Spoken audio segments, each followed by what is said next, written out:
Return of the Mount Hua Sect, Chapter 194. Such a big figure has suddenly appeared. Chongmyung and Tanggenak faced each other at a distance. Everyone who watched them gulped. Of course, those who supported Chongmyung struggled to ease their anxiety. "Sasuk," Yunjong asked with a trembling voice. "Lord Tang must be very strong, right?" "Yes." "How strong?" Baekchun frowned. How strong? This was a hard question. Within the whole world, I don't know, but in Sichuan, he must be somewhere among the top 3. I see. Yunjong's face went pale. Top 3. Top 3. Top 3. How vast was the land of Sichuan? In addition, there were some ancient sects in this land, the Qingcheng sect and the Emei sect.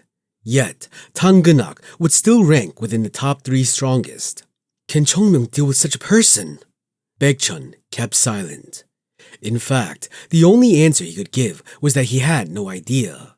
When making measurements, a standard needs to be set on both sides.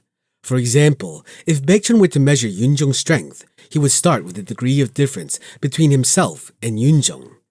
Through that comparison with himself, one could determine where Yunjong lies and then use that as a basis to discuss the strength of those similar to Yunjong. But what about Tanggenak? I don't even know where to begin. Baekchun cannot measure the lord of the Tang family's power. The only conclusion he could reach is that his strength is immeasurable. As such, Tanggenak must be strong. It was to the point where Baekchun was getting goosebumps. But isn't it the same with Chongmyung? Baekchun couldn't compare or measure the strength of Chongmyung. How could he predict the outcome of a battle between 2 people whose strengths were unknown? Winning doesn't make sense. I knew it. But if he only attempts to hold on for 10 attacks, then it is a different story. Baekchun spoke with certainty. If it were an ordinary man, he wouldn't be able to last for even 1, let alone 10. But Chongmyung isn't ordinary. Baekchun looked at the back of Chongmyung. I should watch without blinking. Baekchun already knew that. If Chongmyung had set his mind on it, he could have avoided the fight with Tanggenak. Sparring wasn't the only way for him to prove his strength. But Chongmyung provoked the man to create the situation and asked his Sahyungs to observe carefully. Why? What a fucking bastard. Baekchun grunted. What was Mount Hua lacking? 1 was strength. What else? The most obvious was an absolute master. It wasn't as though Mount Hua lacked powerful figures to fill its ranks. However, there was just no one in a high position that could make the disciples of Mount Hua look up to them and learn. Of course, there were Eungum and Hyunsang, but they couldn't describe what an absolute master was like to the disciples. There was no way to make others understand the power of those who entered the realm beyond humans. They needed someone strong enough to be at the absolute mastery level. So the disciples of Mount Hua could only guess and imagine such a person. They had been aiming for a level of strength that they couldn't see or feel. Now, in front of such disciples, an absolute master had appeared. Baekchun bit his lip. Okay, I won't miss a single thing. No matter how accurately he could guess, it was bound to be different when seen in person. Just by watching this spar, Baekchun and Mount Hua's other disciples could climb higher. With such thoughts, Baekchun clenched his fists. Tanggenak frowned upon seeing Chongmyung in front of him. I don't know. When he looked at his face, the child looked like a normal person. Usually, Tanggenak could tell if the opponent was weaker or stronger than him to some extent when coming face to face. But with Chongmyung, everything seemed ambiguous and vague. It seemed empty, but also deep, like he was being sucked into an abyss. He seemed like a thoughtless child, but gave the sense of a sage too. Tanggenak was bewildered. Should I say it is bizarre? How could there be so many different aspects coming from one person? This wasn't simply curiosity, it was something more. Tanganak was curious about what was going inside this child so much that he couldn't stand it. It was reminiscent of a time when Tanganak was young, and his father had come with a tightly wrapped present. He couldn't sleep a wink without checking what was inside it. Tanganak noticed his feelings and felt strange. Have I ever been so excited in recent days? It was strange, bizarre. Tanganak took a deep breath and looked straight at the source of his excitement. 10 attacks. This wasn't said to confirm with Chongmyung. It was more akin to Tanganak clarifying the purpose for himself. If this man let his excitement carry him away, then Chongmyung was done for. If you can last for 10 attacks, I will. No, the Tang family will recognize you. What a surprise! Chongmyung held out his hand and nodded. Let's begin. There's no need to get ready. Tanganak smiled. That's bold. If someone else had dared to act like this in front of him, Tanganak would never forgive them. But strangely, he didn't feel that with Chongmyung. It's not arrogance. Is it confidence? There was no reason to hate Chongmyung. Confidence comes from skill, and skill comes from hard work. It was only natural for a warrior that tirelessly worked to improve himself to feel confident. Wasn't Chongmyung 100 times better than his sons who have been trained by him constantly but still lacked the nerve to even look him in the eyes? I heard that my son's dagger technique was broken.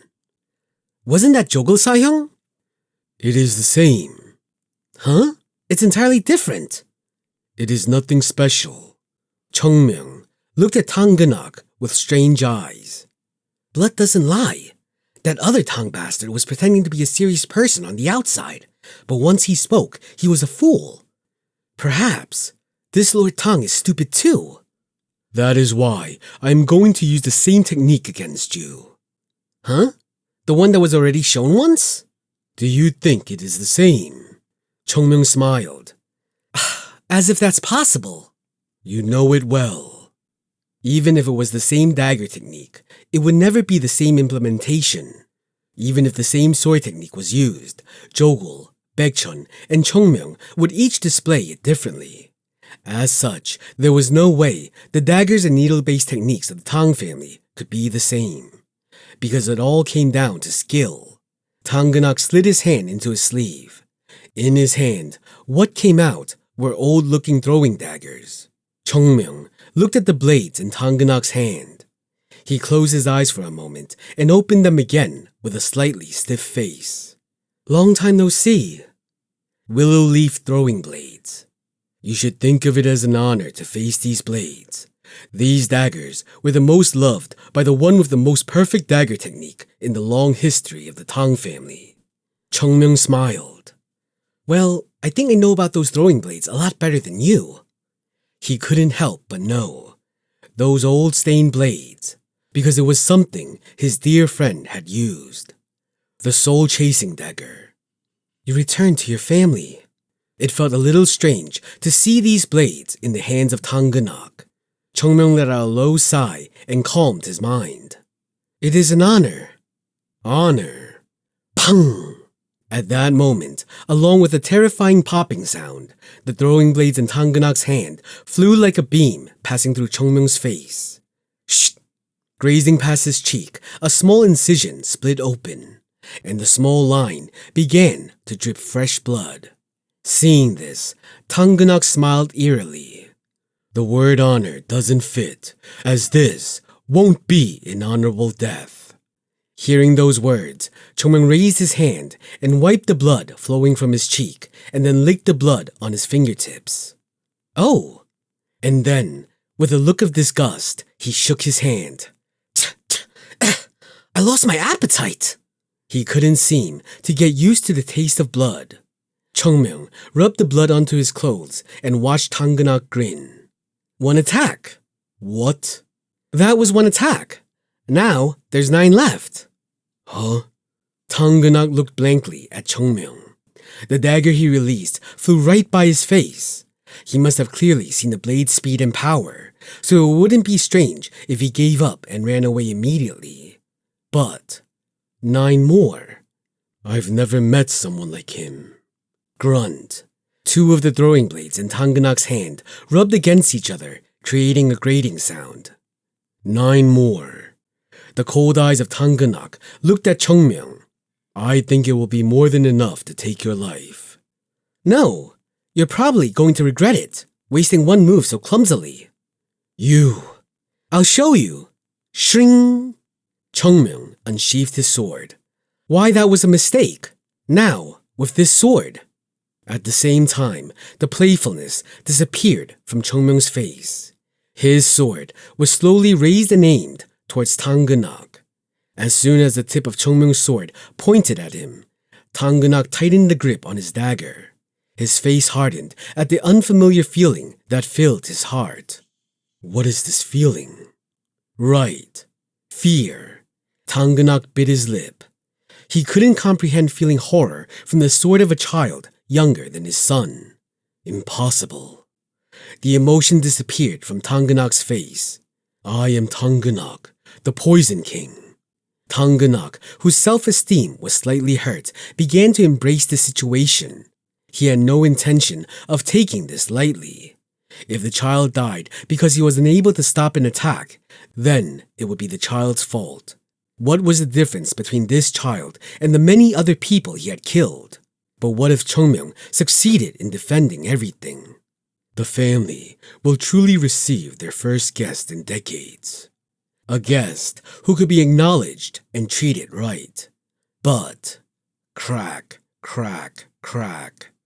Tanganak's eyes radiated a terrifying glare. That will not happen. At the same time, one of the willow leaf throwing blades in his hand was released once again. The attack this time wasn't just a simple threat. Starting from Tanganak's fingertips, the blade shot toward Chungmyeong at speed imperceptible to the human eye. Kang! At that moment, Chungmyeong gently swung his sword and slapped the dagger willow leaf throwing blade away. The deflected blade flew across the area and pierced the pillar behind Chungmyeong. At the same time, Tanganak's eyes widened. He slapped it. Tanganak's technique was deflected. How? The throwing blade he released wasn't just fast. There was too much strength in it. If someone tried blocking it, the sword would shatter, and the dagger would pierce the swordsman's throat. However, without much effort, Chungmyeong just swung his sword and changed the dagger's path. Could anyone here, aside from Tanganak, understand how difficult such a feat was? Probably not. A cruel smile rose on Tanganak's lips. Looks like I underestimated you too much. I did tell you, you will regret it. Right. And in an instant, Tanganak's sleeves began to swell up. At the same time, a weird flow of ki began to swirl around his body. His internal ki was circulating and brought out in full force. With that tremendous aura, the disciples of Mount Hua who stood behind them had retreated without realizing it. Chungmyeong flinched and stepped back. Tanganak spread his arm to the left and right. From now, the Poison King's anger was directed at Chungmyeong. I will fight you with all my might. Isn't that a bit harsh? Don't you know what a joke is, you idiot? This is nothing like the old Tang family.